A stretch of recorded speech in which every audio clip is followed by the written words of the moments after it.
right now. So what is naughty by nature? Hip hop, hooray, no way. No, I would say inflation is naughty by nature.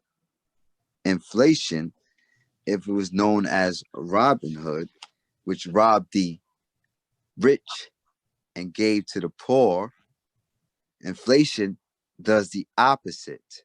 It robs the ignorant and give to the well-informed. So the greatest gift to counter inflation is real estate. And if you are working hard today, you after taking all that hard-earned money and paying off your expenses and your daily expenditures, you also are thinking about saving your money. But I want to warn you, saying that you no longer have the option today to put your money underneath the mattress or in the bank for a rainy day. You have to find a way to put your money into an account that's going to have a higher return than the inflation rate and taxes, if you agree. And we believe the greatest gift is real estate. Mm. I'm going to give you some ideas. OPP, Naughty by Nature, said other people's property is what I say it. Real estate over taxes and inflation. We're going to cover three main topics today. Do not let price discourage you in any market. Due process. Do not stop. Keep up the momentum. Number three, trust in your heart. Money index versus your emotional index, and I will explain later. Hi, I'm a real estate broker. Since 2004, I've been loving real estate. And the reason why I say I love real estate, because I am able to earn an income for myself and my family, as well as help others make money too, whether on the closing point or down the road when they decide to sell. I personally have purchased property in Manhattan and have sold property and have sold land. And I love the entrepreneur mindset. And I say the same thing. I don't work to get rich. I work because I love to do what I do. And that's why I have so much passion in this too. I've closed deals on many calibers. I even own my own properties you see right here that I've closed and worked and lived in. So your benefits for me today, by listening to me today, you guys you didn't waste any time, because you're going to gain some confidence to get started if you haven't already. And if you already got started and you lost confidence, we're going to gain some confidence back again. And for those people that are still moving forward, you know, you in the mix. You always going to need a confident booster. So that's why you're here to listen again. So this is for everybody. The buyer and seller's market is something you're going to have to understand. Beats inflation. So stop waiting.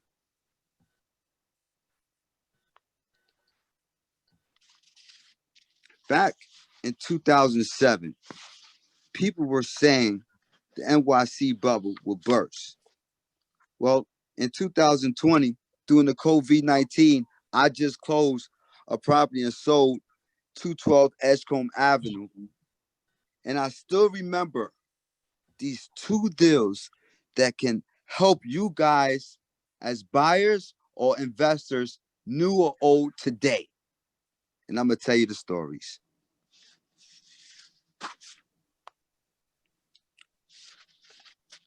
Well, in 2007, there still was a lot of panic going on because of what was being said about the mortgage crisis. And that was considered a buyer's market at that time. And people at that time felt how you felt today about the real estate market. And you call it today a buyer's market. But I'm going to show you how we're looking to not longer think about impressing our friends, but we have to think about the naughty by nature and our gift that's given to us to beat out inflation and taxes. So Donald Breathwaite contacted me and wanted me to sell his property at 227 West 137th Street. He was a stern seller. He did not want to budge on his price. At the time, he was selling an SRO.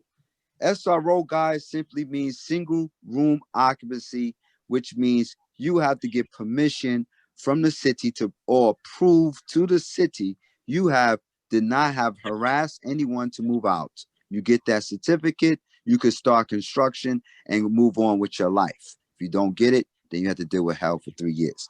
Either way, most people did not want to purchase an SRO, fearing they would not receive the certificate of non-harassment and will have to wait. So a lot of times you pay way less than the market. When I put this property on, it was an SRO. I put it above market. When the last property sold for $750,000, I priced it at 1.45. Because again, the seller felt this property was compared to the other properties that was market and 1 or 2 families in the neighborhood that sold for the same price. And he was right. We got an offer accepted for 1.4. Now, this is also a 2-part story for the investor buyer to understand. I know I was talking about a seller, but I want you to pay more attention to the Mr. and Mrs. McKenzie, who actually were on the buyer side of the transaction, while I was still an incipient broker at this time, new to the business, wet behind my ears. That's why this story is more real, because I was learning as I was going then. I'm just giving you the full story, what I know now. And so basically, when they two decided to get together and buy this property, she originally made an offer beyond what she could afford anyway. That's what I'm saying to you when I first started. Do not let price stop you. She made an offer, and the offer she made was 1.4. It took me 4 hours to get the sellers to accept the offer. When she got the contracts, she either was doing it, I don't know how you say, using Machiavellism, or was she just doing it by chance, serendipitously? I'm not sure. I just know that when she got the contract, she called me an hour later and said, "Wayne, we can't do this deal at this price. We can only move forward at 1.350." It took me 4 hours to get them down to 50,000. Now we gotta go to another 50, which you'll see right here. The property actually sold and closed for 1,450,000. And when she bought the property in 2007, SROs were selling at 750. Most people would think she would overpay. And what I was saying to most people today, if you look at these numbers, when she paid, I don't know, I can screen that shot up. Oh man, sorry guys. Using my phone. Let me go back. At the same time, when she bought that property, a year later, I was working with another person who by the name was Dr. and Miss Dr. or and Mrs. Gordon Hamilton. These guys lived at the time in Long Island. Now, identical neighborhoods, similar in terms of tree line block, just a 10-block radius north. The only difference, and 1 year later, oh, sorry, this phone thing. All right, and a 1 year later difference, they bought an auction property in 2008, right at the market crash, when we was hearing everything about going on long. Oh man, this is not cool. Every time I touch my phone, guys, I'm sorry. Every time I touch my phone, it goes do that. During the same time, at the same time, 2008, you can see right here, we had a market crash when Countrywide and all the home loans. But most people would not have taken advantage of this opportunity. But Mr. and Mrs. Hamilton did. They lived in Long Island. They planned to move into Harlem, and they was at an auction. They begged the person that was bidding with them to stop because they told them I was going to live there. They paid $1,080,000 for their property.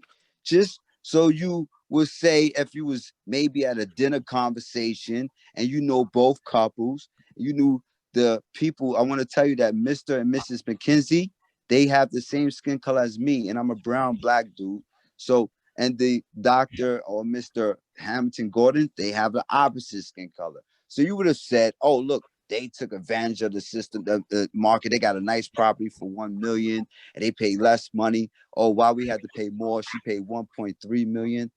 I would look at it this way. When you look down the road, both properties today are worth over 2.5 million. And each person in their property today, when you look at their numbers or their documentation, when I did numbers, this right here shows me right here, the lady who purchased that property, the lady and man that looks like the same skin color as us, they purchased that property for 1,000,004. They put down 270,000 plus 30,000 in taxes. They right now have a current mortgage of 1,080,000 and they have a current value of 2.9. They only use about $20,000 of their equity up to this point. So either way, when they paid a little more at that time in Brother Wayne, we 2007, can't see your screen anymore. you can't see my screen anymore. Oh God, this. All right, sorry about that. I don't know if it's this iPhone or is the. I don't know why it's not catching with us. There we go. Right here, I was telling you guys. 227 West 137th Street. The Mr. and Mrs. McKenzie. Again, brown, black folks like us who paid at the time, people would say overpriced for a property in 2007 for SRO. They would say they got jerked. But today I tell them 2020, their value of their property is worth 2.9. They only have a mortgage of 1,080,000, currently paying $4,400 a month and receiving a monthly income from 2 rental client tenants, bringing in more than 6,000 gross a month in rental income. So at the same time, they're sitting pretty, while other people in 2007 was talking bad about them, probably don't have any equity whatsoever. So do not let price discourage you. Do not let the market discourage you from making money in the future, because the best gift against invasion is real estate. Let's continue. Now, I want to talk to you guys about due process, though. This is the second part. Keep up the momentum. Now that you know that you could go out there, you could go buy property. You got to stop trusting what you're hearing in the news. Just know that real estate has survived. So you're going to need a team. You're going to need some strong individuals, or at least some knowledgeable individuals around you to help you make these decisions while you have your internal being or your friends throwing out thoughts or negative ammunition at you. You're going to need a lawyer, a real estate broker, and a lawyer and real estate broker can help you in two capacities. One, the lawyer can help you and save you time in terms of like dealing with the due diligence of the title search, and if you have to go get a lien and find out more information about the property. The real estate broker can help you with comps, general knowledge of the neighborhood, the most updated information in terms of sales or what's sold. Your mortgage broker, if you're planning on getting a mortgage, for those investors that plan on playing with the mortgage game, you want to get as many mortgage brokers in your team, because you never know what type of deal you're going to run into. You can always talk to a mortgage broker and negotiate your deal with them. As long as you have money, especially more than 30%, you can put the deal on the table. Always remember that, guys. You can always put the deal on the table yourself. Okay, you don't have to depend on the paperwork that's written already. You could go and create your deal if you have money with a mortgage broker. Remember that. Your financial advisor is needed. So for those people who have are savers and, Okay, and could you break that down? What you mean by put the deal on the table yourself? when you said, can I break it down by putting a deal on the table yourself? Well, let's say in some states, there are like in Binghamton, New York, you can go to online and make an offer, but they're going to ask for your lawyer's information to move forward with the process.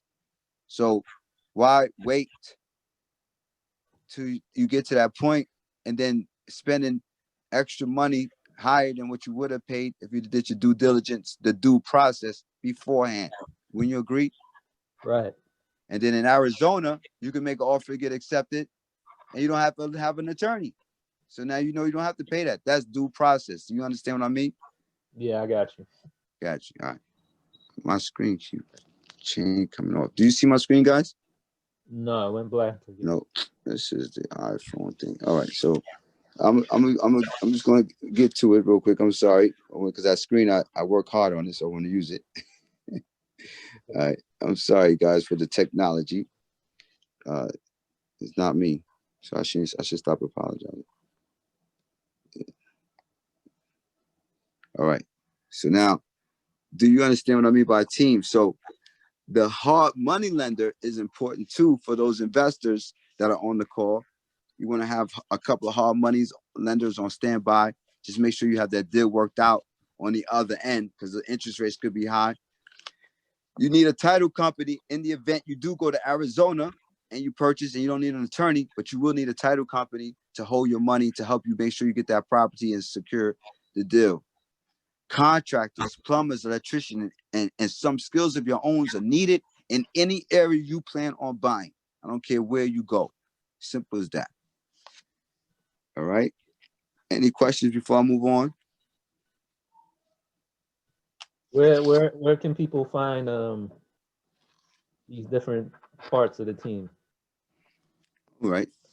That when I'm gonna definitely have you ask that questions. A lot of times, people will use Google and research. I would say the first person you like in terms of a real estate broker or a lawyer that you feel comfortable with, 9 out of 10 times they already have a list of those people in their Rolodex, and they should have built a relationship with those people. So you could ask them for 2 to 3 names of each service individual, and you call them yourself and work it out in terms of if you feel comfortable working with them. Is that a good answer? Yes, yes. Brother Wayne. Yes. Hey, this is Raymond. How you guys doing? Hey, brother Raymond. How you doing? How you doing? I have a quick question. I don't know if you answered it already, but when somebody's looking for a house or an apartment, what are maybe some of the top 5 things they should look for before they call their team or organize a team? Like if you're driving around or there's a city or whatever, is there anything that they should look for to be like, okay, this may be a good property for investment, and anything like little tips like that, before they call the Rolodex of their team? Well, we're gonna how can we move without knowing where we to start or where to end? You know what I mean? That's a good question. And I say a vision without action is a daydream, but action without vision is a nightmare. So let's say you have only 2,500. Where do you start? You know, and is it going to be assignment of contract, lease with the option to purchase? A trailer home, or you're going to join a group market? It's like when you say, well, what type of buyer am I? Am I a long-term buyer? Because you're driving a neighborhood, you're looking at it differently than an investor. Wouldn't you agree, Raymond? Yes, I'm shaking my head up and down. Yes. Great, I can't see. So right here, you want to think about your purchase options. I'm a long-term. If I'm doing this for investment, you're looking at the assignment of contracts. You're looking at least for the option to purchase trailer homes, but depending on where your money is at. And if you're around 2,500, you only have but a few options. So when you look at the average buyer, will go and drive around before even making an offer 28 to 30 days, and they could have at least taken that time a week before they even got started with the process and did everything in a week. So a lot of times buyers go out before and do everything before they even think about talking to an attorney, before they even think about talking to a financial advisor. And I feel like they should take the liberty to do that, the initial step. Let's say, Brother Raymond G. Moore, let's say, for example, someone that just ran into an estate, and you're telling them right now, instead of setting up an annuity, they may want to try to buy a property for retirement down the road. Then you probably tell them they have the money available. Maybe you'll suggest them to go to a credit specialist like Brother Murray, in case their credit is not doing as well right now, to improve so their interest rates could get as well. And then maybe come to me so I can introduce them to a couple of real estate brokers and property. When you understand what I'm saying? So that's what they should do in the beginning. Is that the answer to your question? Yes. Yes. Okay, good. So let's move on. Thank you. So now, like I said, since you did push me a little forward to where I was going, I want to say, let's say you have only 2,500. Where do you start? And I feel like assignment of contract, lease for the option to purchase, and trailer homes. I can't give you all this in 1 hour. That's why I sent a link to Brother Yumi, and he's going to have you set up a private 45-minute free consultation to get more of in-depth on how I can help you and help you individually, because everyone on this call is an individual person.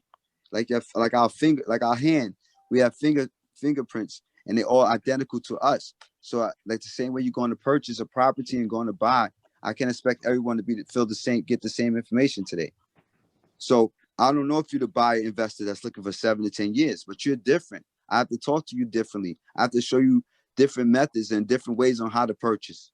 But you might be the buyer investor for a short term, 1 to 3 years. Well, we may have do different type of maneuvers and talk and negotiate in different markets. You're a different buyer than the other person. Everyone is different. No one's the same. A pure investor who owns or already rent has a totally different mindset than everyone else. So I don't know who's on this call right now, but I know one thing. They're dealing with the money index emotion, and you're dealing with the emotional index emotion when you're a buyer looking for a property, and you have to know who you are. That's leading up to what Raymond G. Moore said. What do you do before you start? So let's continue. I want to tell you the last part was saying, trust in your heart then. Trust in your heart. Who are you? Because when you think about this, I want to tell you something. When you think about buying a property, now I'm going to stop sharing my screen. Okay. Hello, everybody. When you start to trust in your heart and you feel like who you are as a buyer, you have to start thinking in these terms. And just to give you more of a clarification of going back a little back, I want to tell you about assignment of contracts. Let's just give you an idea of that. So it's just a word to you. Assignment of contract to me was like, Wayne, you're saying assignment of contract. Let's just put some pictures on it. Imagine you walking down the street and you saw somebody named Susan or Holiday that you knew from back in the day that came back to the neighborhood and said, oh, such and such passed away. I'm the estate, and I think I'm going to sell this house. You don't have much money in your pocket. You have just came from one of those seminars that taught you how to negotiate a contract. And somehow you told Sally, look, I want to give you $100 towards your title company, and you give me a contract to buy the house for $50,000. Sally doesn't know nothing about the area because, again, they got the property from the state. You knew that the property down the block sold for $150,000. So you told her I'd give her 50. She said, okay, no problem. Big deal. I don't want to hit this property anyway because, I got bad memories. Now it's a win-win. The person who didn't want to deal with the property, who didn't want to sell it, is happy. Remember that. So that's why I said the emotional index. You have to really think in those contexts, the emotional index. And then the person who had a fortuitous moment at that time to run into Sally or Drew, whatever, Sue, to get the property or contract for $50,000, would then put it on a website. You could write this down, guys. myhousedeals.com. myhousedeals.com. So they would go put it on that website. You should go check that website out for deals, by the way. That's a hint. And they would go to that website and post up the property for maybe $82,000. They would say, well, go look in the property. So we might need $20,000 in work. and then it would put a value of 150,000. Somebody would look it up and say, oh, this property is really worth 150. I'm going to buy it for that amount. So that person will contact you, the contract holder, because you have the contract, and say, look, I will buy it from you. You, the contract holder, will say, look, I am the contract holder on the deal. I'm going to sign this contract over to you for 87,000 so you could close. No problem. As long as you tell them up front, the person is buying. Everybody say, well, what if they see the price you have negotiated for? That doesn't happen. It doesn't happen. The person buying it from you don't care about what you got it for. They only care about what they're getting it for to do what they have to do. So basically, you send the contract that you showed that you paid 50,000. They're gonna assign it to them for 89. You go to the closing. Is this legal? Yeah, it's legal because it's worded in a contract.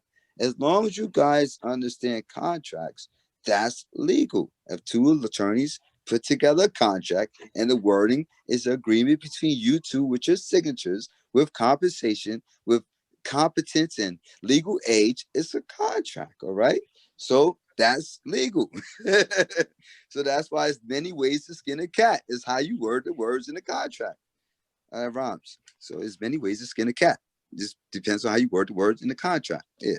So now, basically, once that deal has been worded in the contract, it is assigned over to you. You are the contract holder. At the closing, happens this way. The buyer who paid 89,000 will come with his money, whether cash via cashier check, not cash, via cashier check or bank's attorney check or through a bank mortgage, whatever. They will give that money over to the seller, Sue, that person who originally you met, who lost a family member, who came to the neighborhood. They will get the 89,000. Sue, in return, will give you will get the 89,000. In return, you will pay Sue 50,000, and then you will hold on to the 30, 50, 89 is 39,000, right? 39,000, but you have to pay some closing costs too, because you might negotiate a deal where Sue, you're gonna say, look, I'm looking out for Sue, I'll pay your lawyer fee, just to let the seller of the property feel a little more happy, because they realize they gave up another 38,000. So you don't want them to feel that bad, right? So give them another give them $3,000, pay off the attorney, and then you might walk away at the table 35,000. You didn't have any money but the $100. So you use $100, sometimes 2,500, because not all deals you can negotiate for 100, but definitely for 2,500. And you just did an assignment of contract. Where was your heart at? You could have easily did this. Sue, round the corner just sold for 150. I know a broker. You can tell the broker they could put it on the market for 150. You go tell the broker that property was worth the properties that you have a friend selling the property for 150. The broker takes it, gives you $200. So either you give up 35,000 because you have a good heart, or you think about your index. You think about the index level, who you are. The money index, like, you know what? I could go make money off this deal. And the emotional index. I know I got a good heart, but right now it's about feeding my family. So it depends on who you are. That's one way of skinning the cat. That's why I said you have to know, are you a person want to purchase tax lien deals? That becomes a money index or emotional index. What level you think you at? A tax lien person is at a high money index level and a low emotional level, because you don't care about the person in that property. You don't care about their situation. You already know you're going to actually put more pressure on them than they already received from the last person. You're going to charge them more interest, right? More. And then you're going to take them to court. You're going to force them out. You're not going to care about if they're going to live in the street. You don't care if they've been in that home for 50 years. You don't care you don't care about nothing. That's zero emotions. So you have to know who you are as a buyer. Simple as that first. And then I would say to you, once you figure out, what about wraparound mortgages? What about, again, off-market deals, Wayne? If I want to do an off-market deal, what's the emotional level on that? I would say your emotional level on that could be a little split. What you have to do, though, you have to set up a bird dog agreement with a couple of individuals, a lot of individuals. You got to tell them, you have to actually, what we use in the street, gas their heads up, make them feel they're going to make money off you. And you got to say, yo, I'm going to put 5,000, 6,000 in your pocket. You go find a bunch of people thinking about selling their properties to me. Those looking for off-market deals. And then you go negotiate like you are buying the property when you're not. and then you sell those property deals to called wholesalers, and you sell them off similar to assignment of contract, but you never intended to go to the closing of the deal.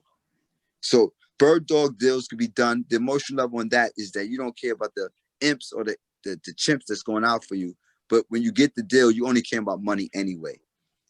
Then I talk to people a lot. They will also want to do market properties, and you can get a deal.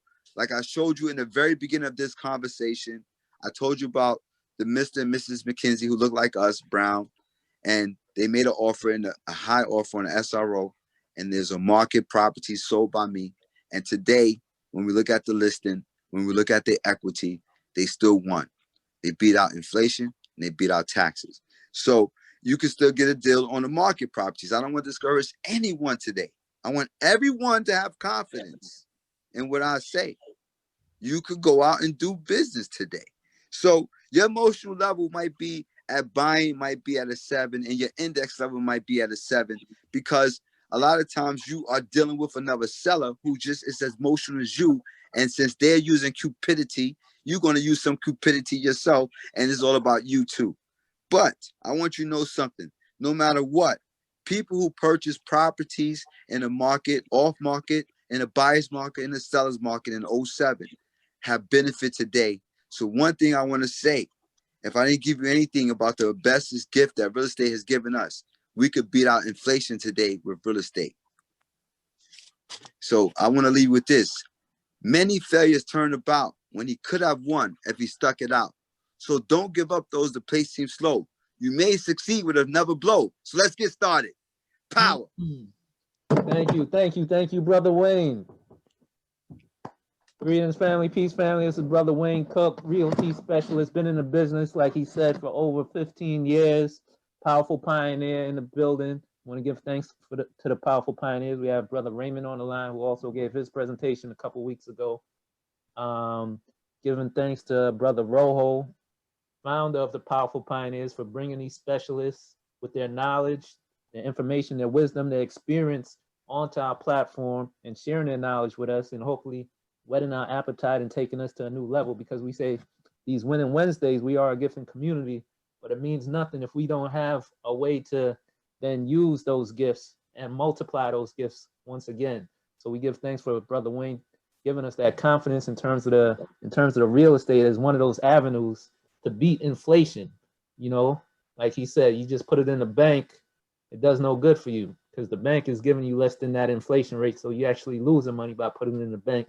And the bank is going to invest in real estate with your money anyway. So you might as well cut out the middleman and do it for yourself, like he said. So he gave us a lot of different avenues from you know, no matter you broke it down from your financial level to your financial index, your emotional index. You know, you can get in. There's many different avenues in terms of real estate.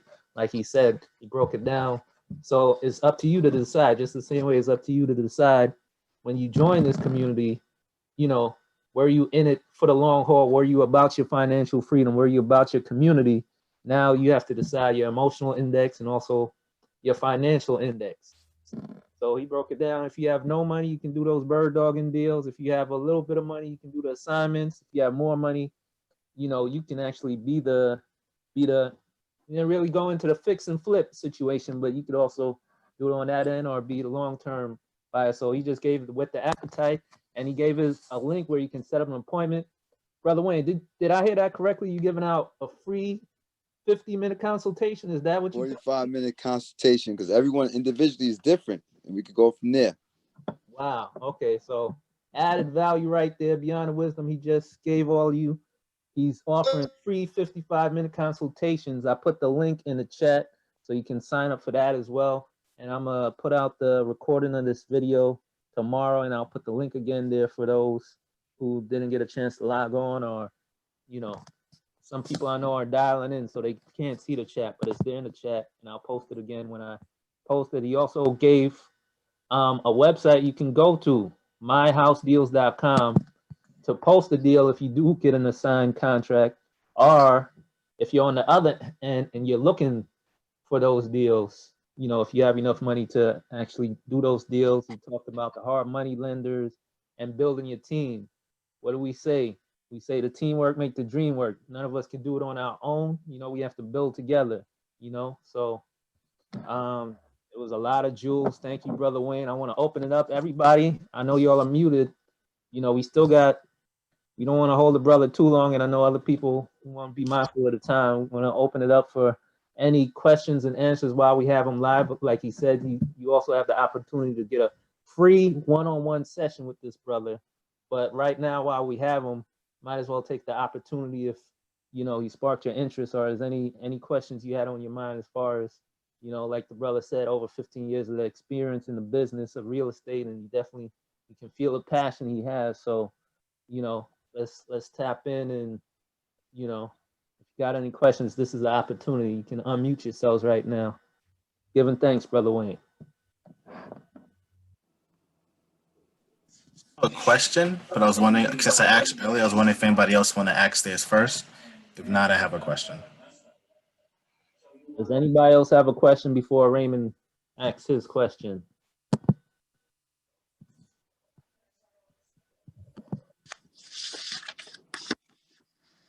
All right, go ahead, Brother Raymond. Okay. I was curious, Brother Wayne, with everything going on with politics and real estate, there was a question that said, you know, this is like the talk of the town. I may have an idea of the answer, but I want your take on it. You know, they said Donald Trump paid $750 in taxes. And, you know, I looked it up, you know, and how he did it. But I want your take on the topic of general interest credit. What is your take on that, or what do you know about that and the use of that? Wow.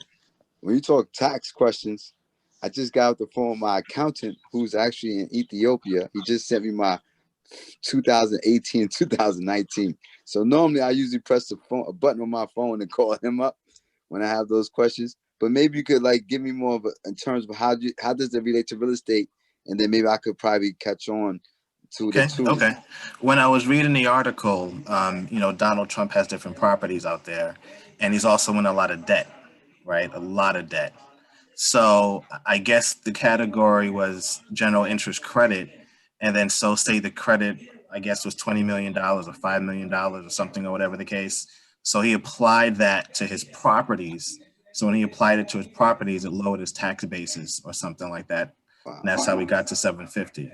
So See, much that's important when you say it that way. You see, the key word was he saw a loophole in the coding system that I don't think he saw. His attorneys or whatever his account. We have to always remember this too. And like I always try to say, that's why I like that you are on this call. And everyone, I want to tell you this. I'm not saying this because me and Raymond G. Moore do not hang out and party. We don't have a relationship. My wife is right now laying down. I just want you to know that I'm saying this off the strength of he works. He's the underground railroad to financial freedom, his company. And the thing is, the like you just said, a lot of times it's about the information is king.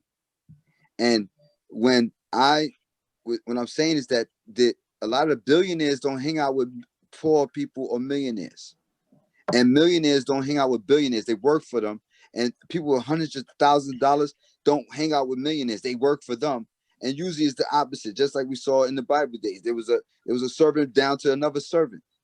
So basically, when you have people like yourself sharing this knowledge and wealth that can help us get out of poverty, because I'm one of those people that is a part of your network, and I feel I'm out of poverty simply because of two products I purchased, and that has nothing to do with real estate, but it's still an estate. We have to understand that's an estate as well, but we're not talking that topic. So I would say to what your question is that the loopholes, there's many ways to skin a cat. There are many ways to use tax advantages in real estate. That's why we say real estate is the greatest gift. It's about beating out taxes and inflation. And if he used it to beat out taxes and inflation, despite how I don't care if you like him or not, he did it within the law, and we have the same rights to do it too. Wow. Okay, interest credit. Something else for us to look up and research. Give thanks, Brother Raymond. You welcome here, because I was like, you know, I said, 750? I was like, Where they do that at?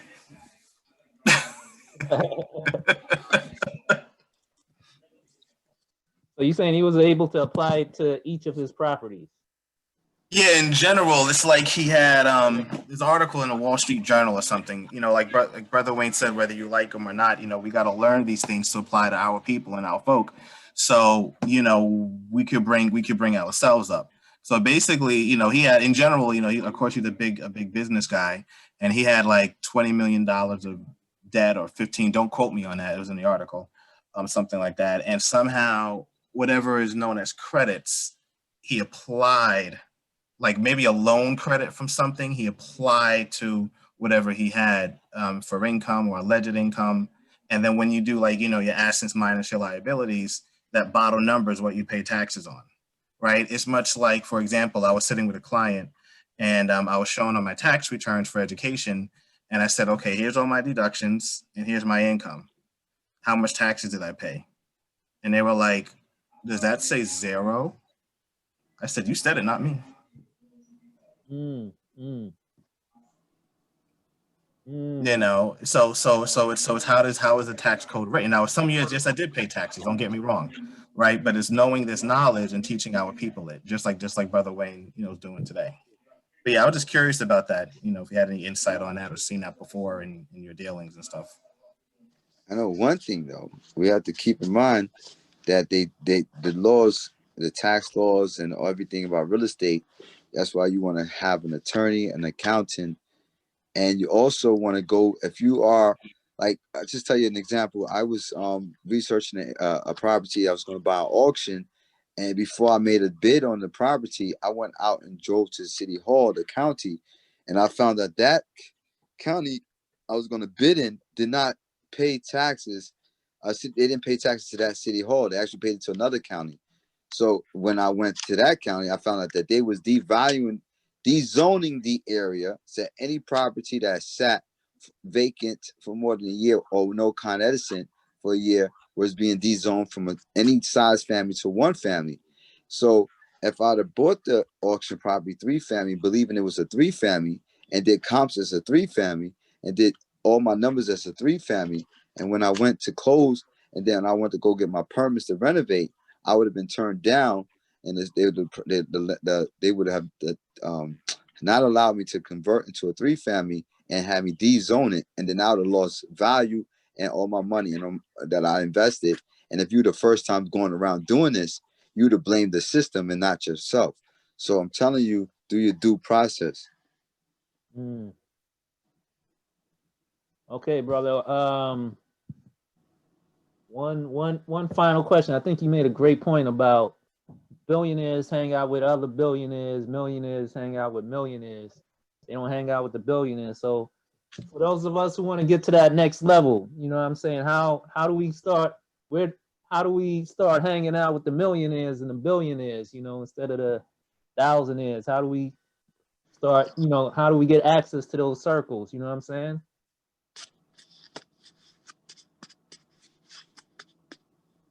Well, I would say most importantly, we have access by remembering these things. One friend and one family member, you're rich. And keep in mind, there's always going to be a step. Is like you got to grow the ladder. But I would say this: the longer I live, the more I realize that it's attitude that determines my altitude. And when we decide to make the attitude adjustment, change the things and make sacrifices, because the things I did in the past that got me here is the reason why I'm here. So if I want things to change in my life, I have to change things in my life. So suffer the pain of discipline or suffer the pain of regret. Either way, it's going to be painful. So again, the attitude will dictate your altitude.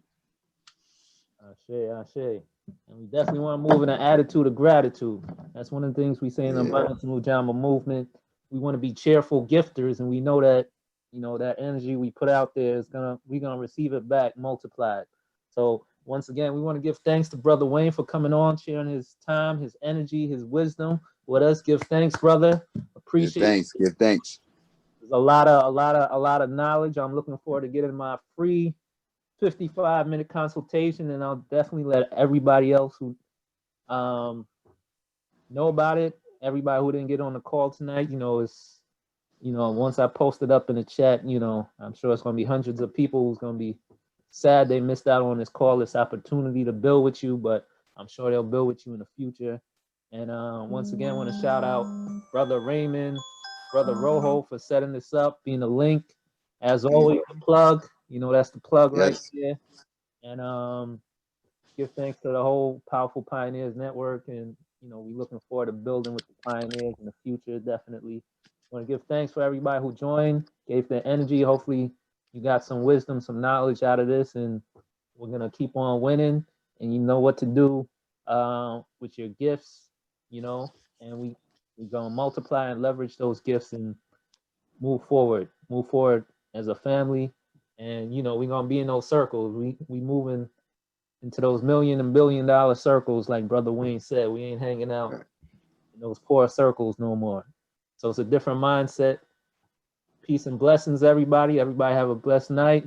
I'll send out the recording tomorrow night. Give thanks. Salute. Power. Power. Right. Good night, everybody.